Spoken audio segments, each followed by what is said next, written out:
Guys, again, thank you so much for coming online tonight. Please get on the line and share about this great information that is now pipelined through LinkedIn and Facebook and all the main social media platforms. Dr. Colin Robertson, I truly appreciate you coming online and having a chat with us, okay? We like to just have chats on our Asia Pacific calls because we find that the valuable information that you just talk about in conversation, instead of doing a big live stream presentation, always benefits the people a lot more. So I'd love to hand it over to you. And first up, Dr. Colin, could you just give us a snippet of, number one, your history, okay, and then also the key reasons why you saw Zinzino as a great vehicle for you to partner with for the next generation of your career? Sure, yeah, and I apologise for anyone who's heard me talk about this before, because I've been, as a new person to Zinzino, I've been asked this question a lot. But really, my background has been everything from clinical exercise physiologist, working in a big district general hospital, supporting people who have been dealing with and overcoming cancer, cardiovascular disease, type 2 diabetes, COPD, stroke, musculoskeletal disorder. So, really that kind of real broad spread of rehabilitative needs within a clinical setup, all the way through to helping athletes and individuals train for the Olympic Games, Beijing, London, Rio. I'm an environmental physiologist, so I've trained people to climb Everest, row across the ocean, the Atlantic, take part in the Marathon des Sables. I've worked a lot in rugby league and rugby union, Premiership football. I've worked a lot with military forces and helping kind of elite military prepare for some of the environments that they need to go into. I'm a researcher, so I contribute both in writing and producing that research, so from research inquiry, but also make up a big part of what we call research coordination here in the UK. So I'm a part of the Health Innovations Board for Greater Manchester. I'm a part of the city's Changing Diabetes strategy, which is a global strategy. I'm currently a part of the Advanced Clinical Practice Steering Group, working with Health Education England in response to COVID-19. So how we can develop those practitioners for the future who are going to help people to recover from COVID-19, long COVID syndrome, and particularly those who've had comorbidities and then encountered the virus. So really across the board, that's kind of a lot of what I've done and where I'm from. Sport has always been the mainstay of that. When I first started out, I just wanted to be a PT. That's what I wanted to do. And I've never lost touch with that. Here in the UK on the Wirral, I run a gym. We've run that gym for 12 years now, which is all about coaching and science informed. I'm a part of the UK with regards to the PT education. So we provide education to PT so that they can upskill. And that's particularly come under attention since COVID, because we've ran the global kind of strategy for PTs and how they can better train to cope with people who've had COVID-19.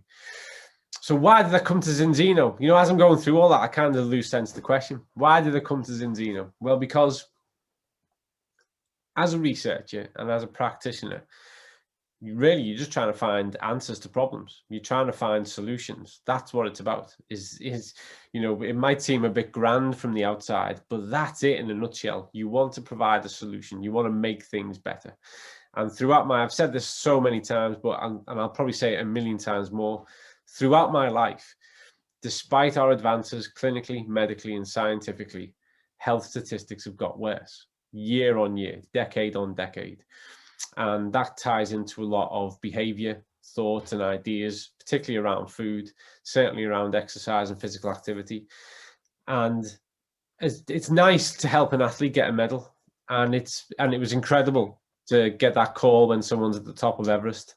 But health is the most important thing in the world, the quality of a person's life. And if you're doing all these other things and you're not, and you've turned your back to that, then as far as I'm concerned, you've got it wrong. You've completely got it wrong. Your priorities are upside down. We've got to take the best information and we've got to make people live better lives, healthier lives, more fulfilled lives, more satisfying lives. And I 100% believe that that's what Zinzino has to offer. I was here working on an epigenetics project for somebody else 12 months ago. And the infamous phone call came through, which is a good friend of mine who said to me, "Col, would you have a look at this product? I've been recommended to have it." He'd had some health issues, some quite serious health issues. And he said, "Look, Col, I'm really, I've been told that this might help." And funny enough, the epigenetics project I was working on was all about omega-3. So because it was a good friend of mine, I thought I'll check it out. This was the first time I'd heard the word Zinzino. And as I've said before, I thought it was going to be 5 minutes, have a look. It was going to be a load of rubbish. And I'd tell them not to worry, fish oil doesn't work. That's what it is. Carry on with your life. And then, if you fast forward the clock, now and now I work for them full time, which says it all, if you ask me, because I had a look. And first of all, I saw the test. And I thought that was interesting because that's my background. That's what at the time, by the way, I was a lab director for a huge big labs in Greater Manchester. So that's what we did, morning, noon and night. We test things. We tested athletes, individuals, blood, serum, you name it. We tested. That's what we did. We're in the testing game. And straight away, you had something that was about test your red blood cell count and see where you're at. And then there was the product. And I, very, very cynical about products because most of them are just more nonsense. So I thought, right, let's have a look at this product. What is it that they're trying to push on people?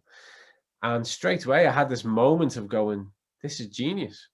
Because every single GP, every single male health practitioner around the world has been trying to get people for the past 40 years to take a little bit of olive oil every day. It's anti-inflammatory, high polyphenol. We know it's got, it does wonders. Just take a teaspoon of it every single day.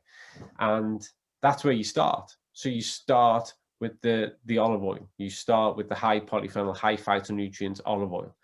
The next thing, which I've been telling people to do for 20 years, was take vitamin D every single day. And it's got vitamin D in it. So you go, right then. So so every doctor is telling everyone to take olive oil every day, tick. We're all trying to get everyone to increase their vitamin D. And since COVID, everyone knows why, tick. And then we get to the omega-3. And the omega-3 is really important. And because it's encapsulated within the polyphenol, which then acts as a chaperone and protector, right, we're not talking about fish oil. We're talking about omega-3. And more, when I talk to people nowadays, I say, if you need to be convinced that this is not a fish oil business, you have to recognize we have a vegan option. So it's not fish oil. It's high quality omega-3 contained within a high polyphenol, high phytonutrient, extra virgin olive oil with vitamin D. And actually, there's also omega-9 in there as well. So it took me back, and I know you've heard me say this before, Robert, so I apologize. It took me back a couple of years previously. I was at a science conference in the States, and I was laying some criticisms down, really, about 21st century food technology. And I was saying, why has nobody in all this time stepped up and taken 21st century technology and provided a solution? Done something really intelligent with it? Why is everybody driven by the bottom line and the profit and make more and make more? And, and why has no one said, we can actually fix things really well? And whilst I was looking at this page and I was seeing the test, and I'd already looked, it was the Trondheim test, it was done at Vitas Lab, so it was all credible, backed up. And then I was looking at the product, I went, this is it. This is it. This is exactly what I was talking about. This is intelligent 21st century technology that is solution focused. So that's why I'm here. I got invited to do a couple of talks, and then a relationship started to form. And luckily for me, Robert, Zinzino liked me as much as I liked them. And now I'm here talking to all you guys. Absolutely fantastic. And as we spoke about, is this balanced test is the key. As I say, Dr. Robertson, what this does, it holds the omega-3 industry accountable for the inferior products that have been selling people for the last 50 years. That's what this test really does. Along comes this incredible balanced oil product. As you said, it's 21st century product. It is the game changer of the whole deal. So many people say, like you just said about, the test-based nutrition. Well, you test it, you use it, you test it, and proof defeats doubt. Let's talk about that now and educate these guys. Some of the key things you want to share on your PowerPoint about this test-based nutrition and why it is so important.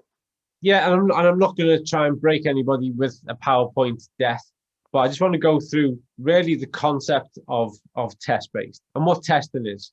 And I've put together a dozen slides just to really keep me on track, and I'm not going to kind of bog anyone down with it, but really it's to put that forward as to why I believe it's important and why I think you should recognize that it's important as well. So bear with me, folks. Let's go through this. I'll try not to send you all to sleep, although I appreciate it's later over there than it is here in the UK. So let's have a look through. Let's go through this. Aims of this session really is to know why should we test? Why should we test something? You know, you don't test yourself before you go to the supermarket and buy tonight's evening meal. So why should we start to do it? Why should we take a test-based approach to nutrition? Well, first part is because we can. And the second part is because you can never know too much. But that takes us into the second part of the aim, which is knowing how to know and what makes a test reliable. And then the last part that I hope we're going to cover tonight whilst we're together quite briefly is how does testing a status or a condition empower us to make change? Because a test for the sake of a test is a waste of everybody's time. And it might sound wonderful, but more often than not, these things can promise a lot and deliver very little. So it's really important that we're really focused and specific and go, right then, once I know this, what change can I make? Because if it doesn't make a difference or make a change, then why would you even consider doing it? So that's really where I want to take us within the next few minutes. If you're not testing, you are guessing. Fact. That's my old labs, by the way, which I'm still very proud of because we set that up from the ground. Back in 2012, we established these labs. It's one of my PhD students just there.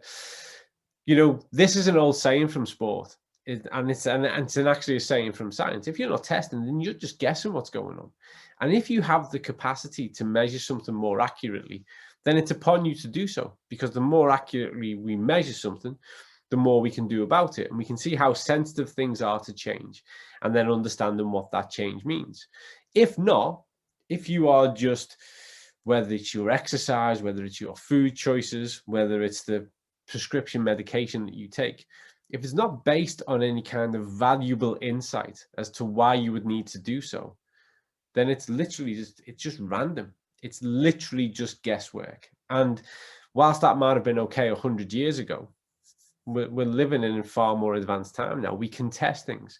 We can test things more accurately, more reliably, and so we should. And certainly that should be true when it comes to our nutrition, because the one thing we've learned, whilst I tell everyone that nutrition is still a primitive science, the one thing we've definitely learned is that individual reaction, individual status with regards to nutrition is phenomenal, and no two people are the same. And often people will go, I know this woman or I know this guy, and they can eat whatever they want and they don't put any weight on. And, you know, I only have to look at, you know, a piece of bread and I get bloated. Now, there's a lot of mythology in that, but there's also a lot of truth. And the truth is that individually we respond and react differently to foods. So when we can assess that and we can see where we're at, then we're better informed. We can do something about it. But more importantly, when it comes to our health, it's kind of identifying, well, what are the parts that I can bolster and make as robust as possible so that I can therefore preserve my health as best as possible. That's the key part of it, because food has changed and we've changed, and our interaction with food has also changed. So there's nothing new about measuring. Most people own a SAD step. They'll have one gathering dust in the bathroom somewhere in their house, and they will occasionally punish themselves by stepping onto it. More often than not, they will make sure that they've starved themselves overnight, been to the toilet that morning, and then they'll get onto the scales to see where the wonderful magical wheel spins to and what number it's going to come up with. So there's nothing new about testing. And in the 21st century, we've got so much more opportunity to test. Test is sold to us. We've got smartwatches and smartphones. We've got online forums, Strava, Garmin, all these places where we can count how many steps we've taken in a day, how many calories we've burnt, how many stairs we've climbed. It can try and tell us something about how we've slept, all these kind of things. And some of these phones and watches now claim to be able to tell you about heart rate variability, which I found fascinating, because in our labs we had hundreds of thousands of pounds worth of kit that we had to hook you up to measure that accurately. But now apparently these phones think they can do it. I'm not so convinced on that one. But other things, they do measure well. And people are starting to become more and more familiar with what value that offers. Knowing, being able to quantify how many steps you've taken in a day, knowing how your heart rate responds to exercise and the intensity that you're exercising for. This is really useful, powerful information that can inform us about how we should structure our exercise, when we should rest, when we should do more, and whether or not we're hitting those kind of targets and totals that we aim to. So testing has become a part of our daily lives. It's a part of how we function now. Advanced analysis leads to enhanced outcomes. That's a couple of snapshots from those labs again. And this is where I was placed for a long, long time, and still am to a certain, to a great degree. I still oversee this type of activity. And now at Zinzino, we've got a number of research projects off the ground, with more growing, more building up on the horizon as well. We're looking at hypertensive studies. We are looking at studies across populations with new products that we're going to be bringing to the market very, very soon. And we're talking to huge, big institutes out in America, performance institutes, about certain types of omega-3 testing we can do with their aspiring athletes that are coming through their system. When we talk about things in sports term, we often talk about something that you might be familiar with, which is the 1% margins. Everything's won on a 1%. And rather than trying to get 100% improvement in one area, we look to get 1% improvement in 100 areas. So we look, and we really look as closely as we can to the adjustments we can make. When I think back to Rio in 2016, this informed the kind of pillows that we got for the athletes village. This informed the kinds of duvets that we got, how we organized, what flights they took. You're looking for these tiny little increments of change. So we want analysis to be really as focused and accurate and reliable as possible, so that we can make these small but meaningful, game-changing and game-winning changes, adaptations, and enhancing our status all the way through. And thankfully now, because of the way things move forward and economies of scale, we can take what was previously quite an exclusive type of laboratory test and make that available to the wider population, because we have the means to do so. The testing we do now, the testing that's done at VITAS labs, the dry blood spot sampling test, there's not a chance the average person in the population could have accessed that kind of test 20 years ago. And now it's being refined and enhanced all the more, so that more people can access it, and actually that the test becomes even more reliable. So then let's go back to our sad step and ask ourselves, what does it really, really tell us? When we stand on the scales, what are we really being told? Well, in all actual fact, very little. Does it tell you how much fat you've lost? Does it tell you how much muscle you've lost? Does it tell you how much water you've lost? Does it tell you water retention, fat loss, muscle gain, muscle loss, fat gain? Does it tell you anything about your immune function? All it does is spin a wheel and tell you what your mass is as a total at that point in time. That's it. And yet people have judged their entire behavior off what that tells them.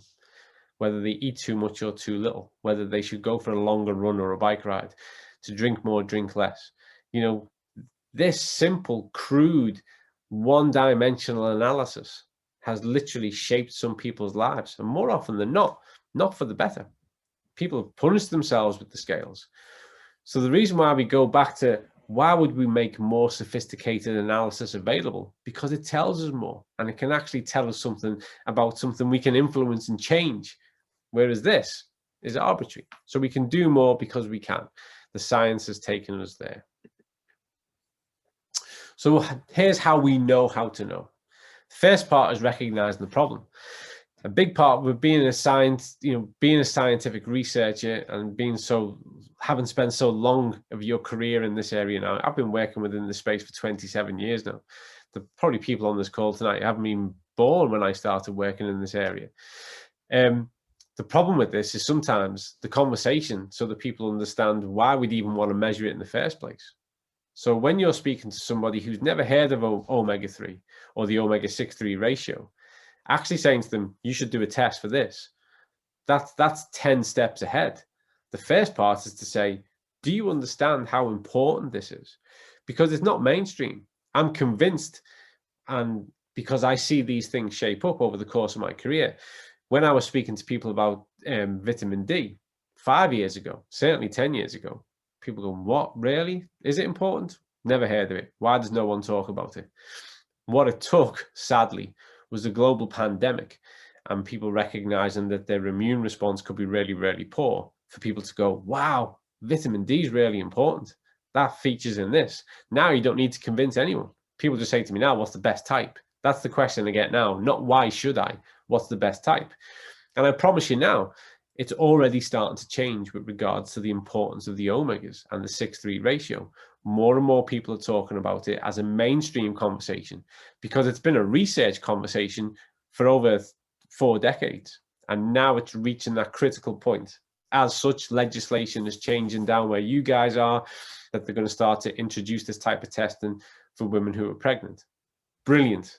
These are the bits where we see the tide turn. So more and more people are going to automatically recognize the problem. Then we need to know what question to ask. So, okay, then the ratio, the overall index, which is the one that predicts risk. Okay, that's one part of the question to ask. What is my ratio? The second part of the question is, well, how do I fix it? What's the way that I improve that and get my balance at the right level? And it certainly isn't through standard fish oil. All the research evidence out there tells you that doesn't work. We can come back to that at another point. Then we need to understand the answer. Okay, so we have our result. We know where we're at with regards to our ratio and index. And that takes us straight in to answering and creating and determining a solution, because we understand what this tells us as to where we're at. But these 4 components fit any single problem that you might consider. Recognize the problem, know what question to ask, understand the answer, and then determine a solution. And that's really what my whole professional role is. I'm a knowledge broker. It's down to people like me to recognize problems, know how to ask the right questions, find out those interesting answers, and use that to inform solutions. So Robert, going back to, just to bridge back a moment, why am I at Zinzino? Because I was struggling to do the last part. I was recognizing problems. I knew what question to ask. I understood the answers. The problem we were having was actually creating solutions. And that's what Zinzino does. So that goes back to that again. So when it comes to that test, it's important that it's accurate, okay? So that it's hitting the right area. It's also important that it's precise, consistent, but we need it to be accurate and precise, because you can be accurate but around about and not quite there. You can be precise and consistent but consistently wrong. We need to be accurate and precise with it, okay? So our test relies on the accuracy, the sensitivity, detecting small changes, how reliable that information is, and how repeatable is it. And that all comes down to those certified laboratories at VITAS that maintain the highest possible standards of quality and integrity and uses the most latest up-to-date kit in order to run the analysis. Because without that, we're just arbitrarily measuring things. And that takes us all the way back to that set of scales in the bathroom. And we can't be there. It needs to be accurate and precise. In the instance of Zinzino, and this was something that impressed me from the start, is it's double blind. If it was single blind, neither the researcher nor the participant would, the researcher wouldn't know who the participants were. So that would be Zinzino not knowing you. But double blind is where neither the research nor the participants know the group. And that's what you have. So you send your test off, you have your test code, that goes to VITAS. They don't know who you are. Therefore, they can't tell Zinzino who you are.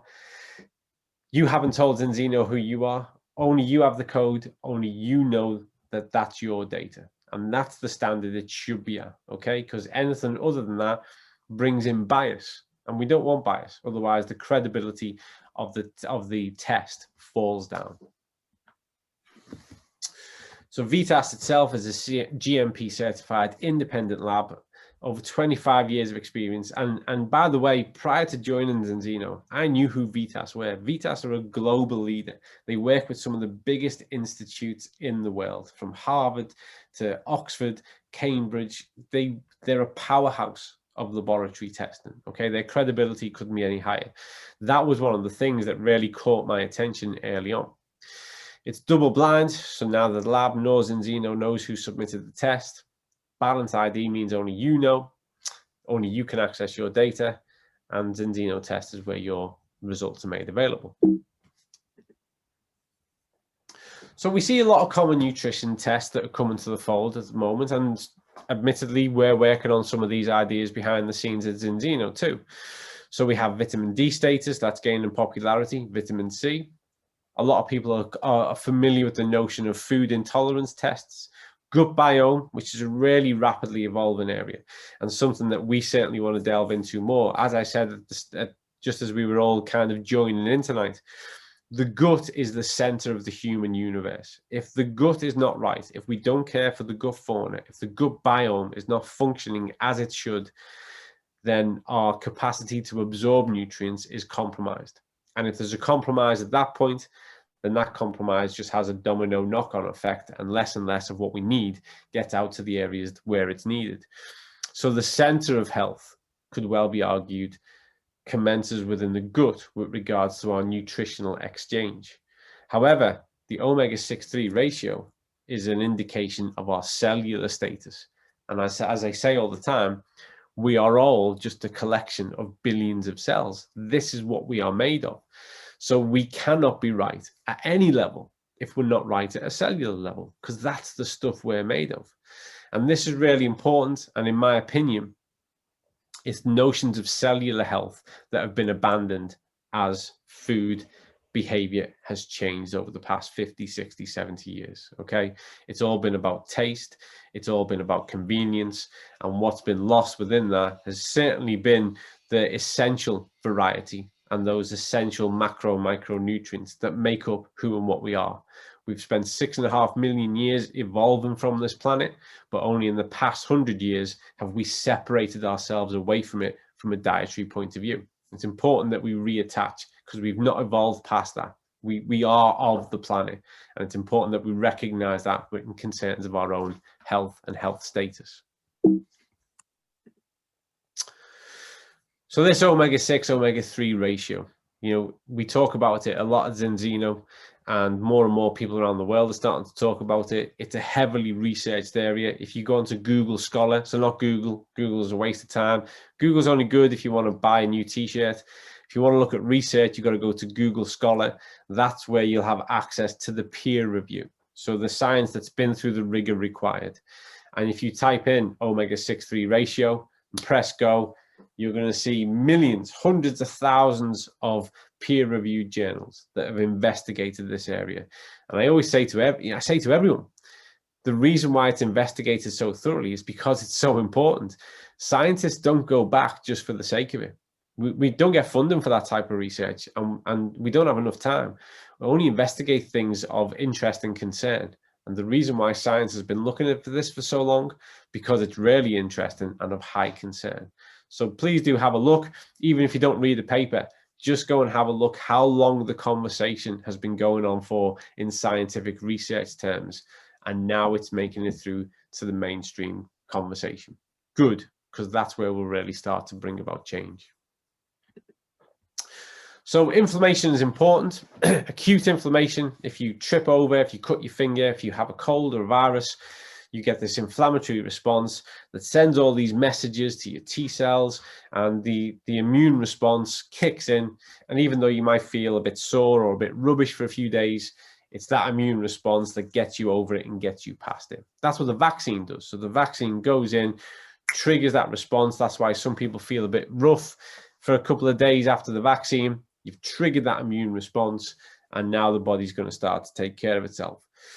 The problem we have is whereby we've got our management of inflammation is so poor that it's consistently high. That's the problem we have. Acute inflammation is a life-saving response from the body. Anything beyond that is working against us by those inflammatory markers being high. And we know that the cellular status, the omega-6-3 ratio, gives us a direct insight to what's happening with regards to that inflammatory status. So that's why we take it from there. And also that's kind of where it begins, because if we don't have a sufficient amount of omega-3 within the cell, the omega-6, which is the primary one for triggering this acute life-saving response, takes over. And that's all it wants to do, because that's its job. But we know that when we have sufficient amount of omega-3 within that space, it becomes the conductor, and it takes charge and starts to say what should go on. And it allows the omega-6 to do what it needs to do, but it controls the situation in other terms. So it keeps the membrane nice and malleable, it lets the nutrients in, and it gets those toxins out. So it really does preserve and optimize the status of the cell. And by preserving and optimizing the status of all these billions of cells, it's preserving and optimizing the status of you, of us, because that's what we're made of, okay? So by having the ratio right, everyone plays the game the right way. When you don't have the ratio right, you've got one part playing its part only, taking the lead, and it's too aggressive, and it's doing too much of what we don't need to happen. That's the key part of the mechanism at play here. And this has got out of hand because our dietary shift over the past 80 years has meant that we've got so much more access to omega-6 and ever less access to those vital marine-based omega-3s. So omega-6 has been running free, large, and doing whatever it wants to do and bringing about this sustained state of inflammation. And we just need to get that back on the right terms. So the ratio, which is the first thing that you get told when you do your test, approximates the distribution between the vegetable fatty acids and the fishy acids within your diet, or the marine acids, because like I said, we have a vegan option. A surplus of those omega-6 fatty acids make a diet unbalanced and potentially pro-inflammatory. The optimal ratio of the omega-6, the AA and the EPA, is less than 3:1. People often ask, why don't you compare all the omega-6s against all the omega-3s? It's because these two give us an insight to the inflammatory status within the cell. So that's why they're important, that we look at those two, okay? And in other contexts, when we look at the index and we look at the cell protection level, we do look at the role of the DHA, and we look at the role of those other omega-3s.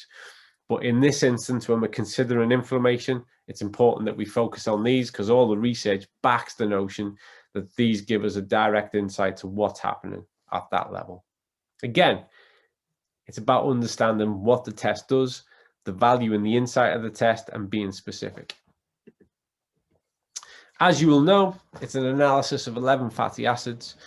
There's your full hit there of everything that we look at, from your saturated fats to your omega-9, your omega-6s, and your omega-3s. So it's a comprehensive test. That's why there are other bits of data and feedback that a person will get upon taking the test, not just the ratio.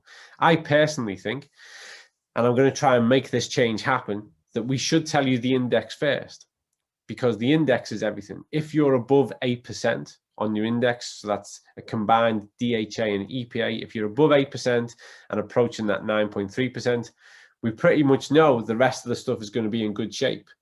But we tell you the ratio first because most people, that's what they're really interested in, is that cellular inflammation. But I want to change that so that when you come to look at your test data in the future, you're going to get your index. It's going to tell you whether or not you're above that 8%.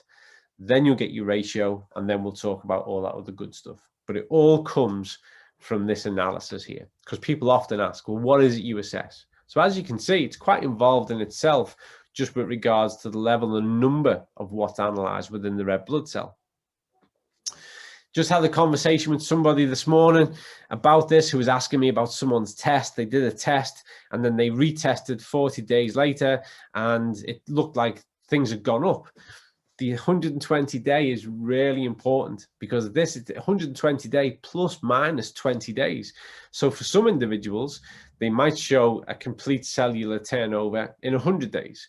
But for others, it could be 140 days. So that 120 day wait is important, because in this time, That's the life cycle of the red blood cell. So once we retest in 120 days, we're testing a new batch of red blood cells so we can see how much of you has changed.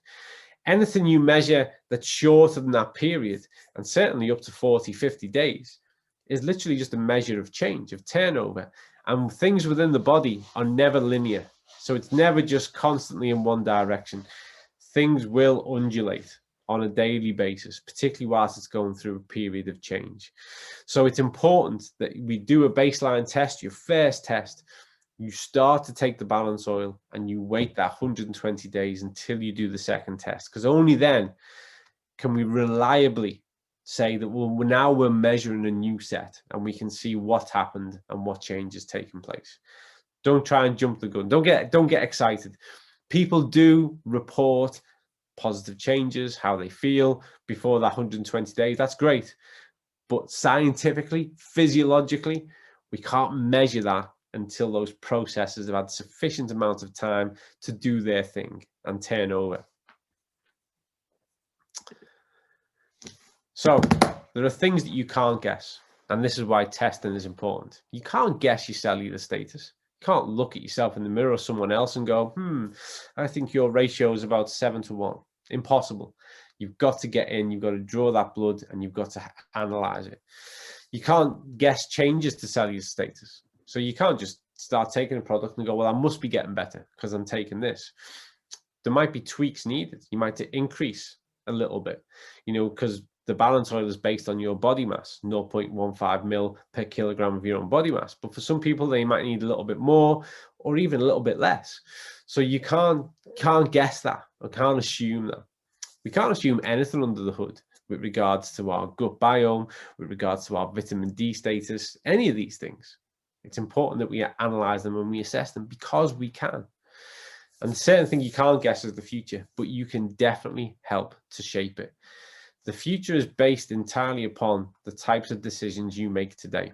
Who you are about to become tomorrow, next week, in a year, and 10 years' time is 100% reliant on the things that you choose today.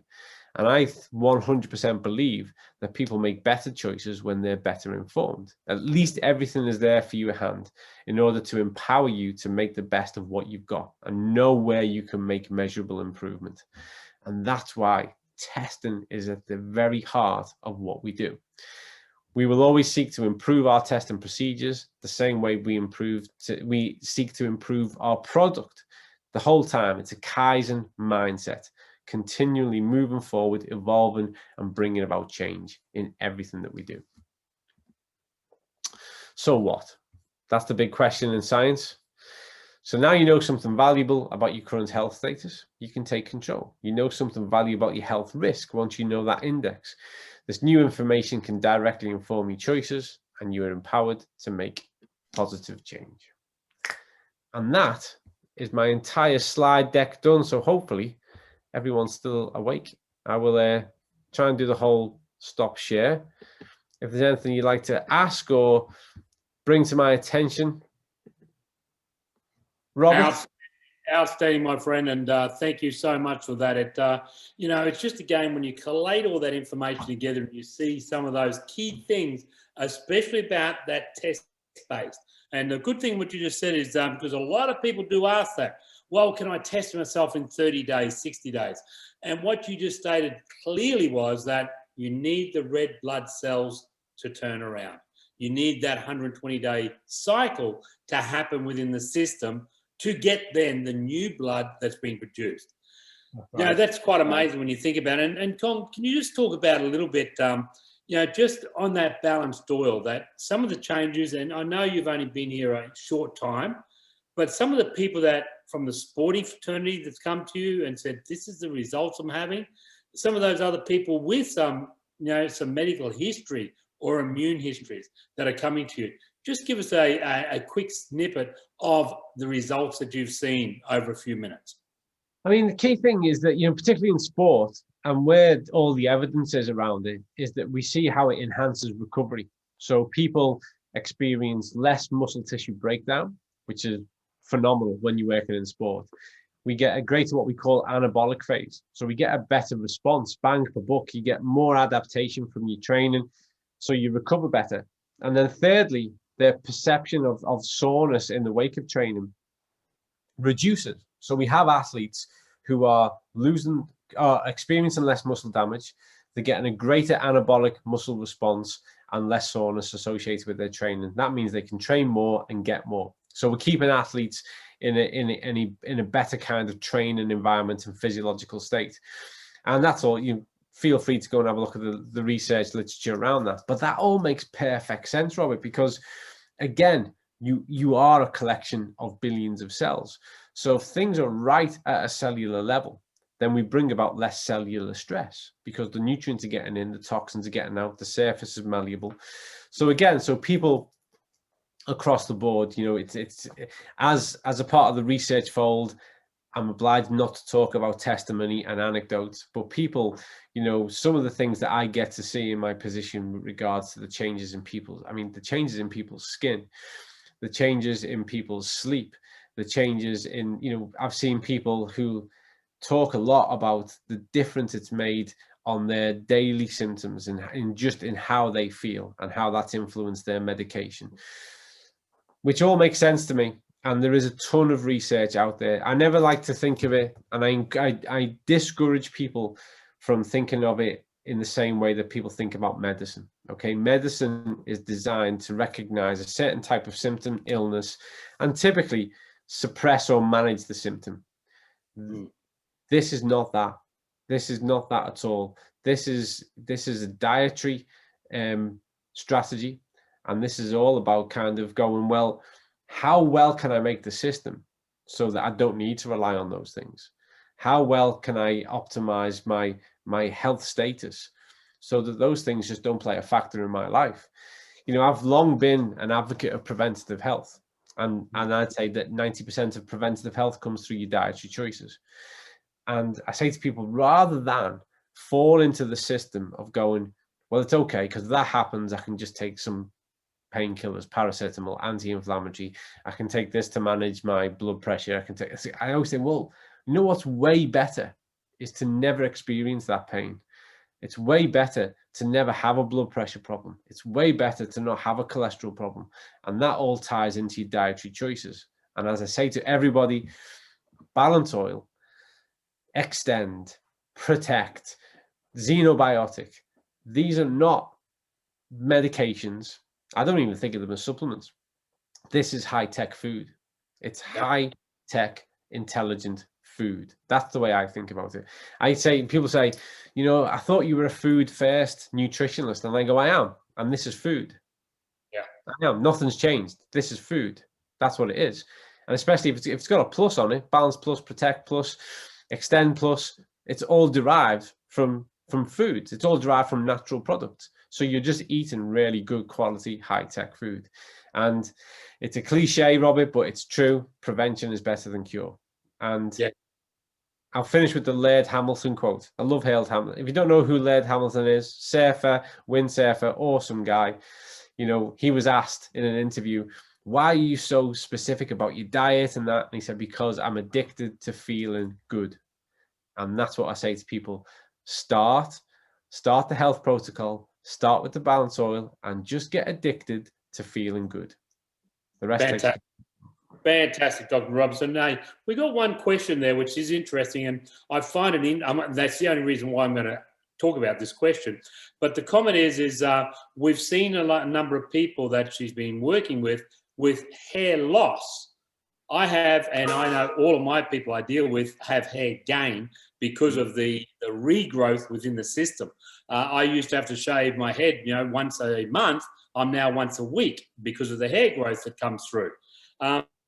What would cause that? Any idea, or is it something that you've seen before with the balanced soil, or is that just part of the human body?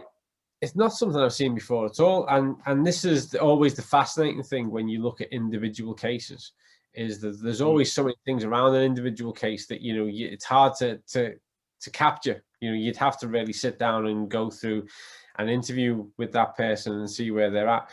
But it's certainly not something that's been brought to my attention before in the context of this.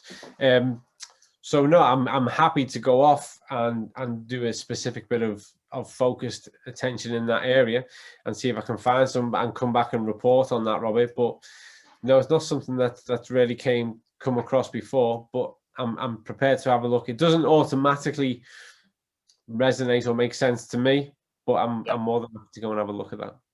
No, fantastic. Okay, Dr. Robertson, thank you so much again for coming on and sharing your incredible knowledge, and you know, all the stuff that you bring to Zinzino now is just it's just first class, and we truly appreciate your time, energy, and effort coming on and having a chat with us here in Asia Pacific and in fact around the world.